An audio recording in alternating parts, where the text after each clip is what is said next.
We were halfway through signing the marriage license when Bob Boyle's first love sent him a photo of herself supposedly having crashed her car into a ditch in a suicide attempt. Without a second thought, he left me standing there, went and married her instead, and jetted off on a honeymoon. That same night, her social media with a picture of a floor littered with used condoms. Bob's text came right after. Even though Lily and I are married, she's still willing to let you be my mistress. You should learn to be as generous as she is. Don't be so ungrateful. I know you can't live without me. Once your father's assets are all transferred to my name, I'll make time to see you 1 day a week. Lily's delicate. Any children you have will be given to her. After all, she's the wife and you're the side piece. If you want to keep me, you need to know your place. I laughed. As the sole heiress to the Thorne family, the most powerful of Kingsbridge's for founding families, whoever I married would inherit my family's entire empire. What Bob didn't know was that the moment he walked out on me, I had already changed the groom on the license. A month later, I saw Bob again at a private charity auction. He had his arm wrapped around Lily Hayes, letting her sit on his lap while they kissed, completely oblivious to the world around them. The catcalls and cheers from the crowd twisted into jeers the moment I walked in. Well, Bob, your little lapdog finally got lonely and came looking for you. Miss Thorne, you really broke your record this time. A whole month you must have been going crazy without him. Bob pulled away from Lily's neck as if nothing was wrong, his eyebrow arched in a mocking sneer.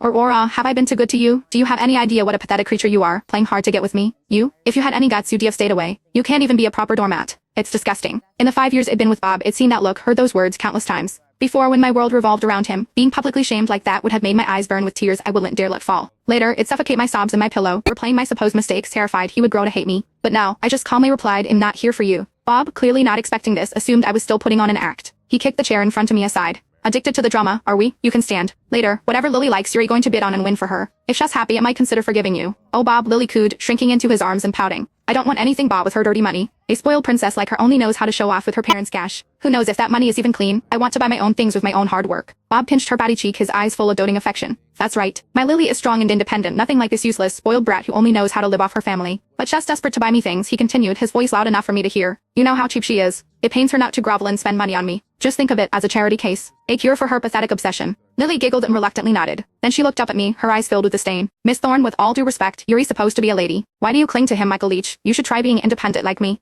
A woman can't rely on a man for everything. Otherwise, what's the difference between you and trash? I glanced down at the custom-made, $1,000,000 gown she was wearing and smiled faintly. The daughter of a housekeeper, lecturing me the sole heiress to the richest man in Kingsbridge on self-reliance. I walked to a quiet corner and took a seat. Bob frowned, a flicker of confusion in his eyes. He seemed to sense that something about me was different. Before he could process it, his friend started laughing again. Tieske, here we go again. Hiding in the corner to cry. Miss Thorne just can't live without our Bob. Hey, don't be so harsh. The Thornes are the richest family in Kingsbridge, and Aura is their only daughter. I heard Mr. Thorne plans to announce her marriage to one of the other 3 families at her 20-5th birthday banquet. They say whoever marries her gets the entire Thorne empire. The Thorne assets are worth hundreds of billions at least. I wonder who's going to get that lucky. Someone nudged Bob, winking. Is there any question? It's obviously our Bob. Everyone in Kingsbridge knows her, Aura Thorne is head over heels for him. If he told her to die, she'd race to do it. Look, he ignores her for 1 month, and she comes crawling right back.